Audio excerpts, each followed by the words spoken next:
रोहन एक middle class लड़का था जो अपने परिवार के लिए हर दिन मेहनत करता था।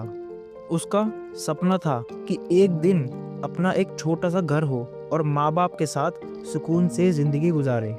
लेकिन ज़िंदगी ने उसके लिए एक अलग ही कहानी लिख रखी थी। सब कुछ ठीक चल रहा था जब तक उसकी शादी नहीं हुई। शादी के कुछ महीने बाद ही उसकी पत्नी, जिसका नाम काव्य था, उसके साथ उसकी छोटी मोटी नोक झोंक होने लगी। रोहन समझदारी दिखाता, माफ़ी मांगता और बात ख़त्म करने की कोशिश करता।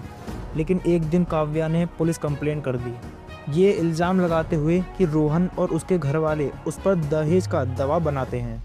रोहन के सपने छिन गए। उसका छोटा सा घर पुलिस और कोर्ट के चक्रों में बिक गया।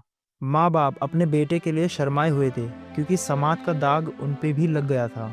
काव्या को तो फाइनेंशियल सेटलमेंट मिल गया, लेकिन रोहन एक वक्त का खाना तक अफोर्ड नहीं कर पा रहा था। उस दिन जब रोहन अपने लॉयर के साथ कोर्ट से घर वापस आया, उसने एक चिट्ठी लिखी। मुझे गलत मत समझना, लेकिन इस देश में एक आदमी होने का मतलब है कि तुम्हारे इमोशन और स्ट्रगल्स कोई मायने नहीं रखते। यहाँ तुम गिल्टी हो, चाहे सच कुछ भी हो। मुझे उम्मीद थी कि एक दिन सब ठीक हो जाएगा, लेकिन मैं थक गया हूँ।